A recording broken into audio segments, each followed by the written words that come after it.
नमस्कार, मी पंकजा गोपीनाथ मुंडे, महाराष्ट्र राज्याची पशुसंवर्धन मंत्री.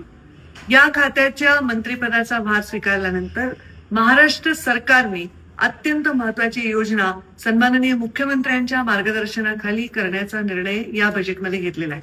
ही योजना आहे महाराष्ट्र ग्रामीण पशुधन उद्योजक योजना. या योजनेमधून ग्रामीण भागाच्या आर्थिक विकासाला चालना देण्यात येणार आहे. ग्रामीण भागातील आतापर्यंत जे कोणी पशुधन सांभाळणारे आमचे पशुपालक होते त्यांना आता फार मोठ्या प्रमाणामध्ये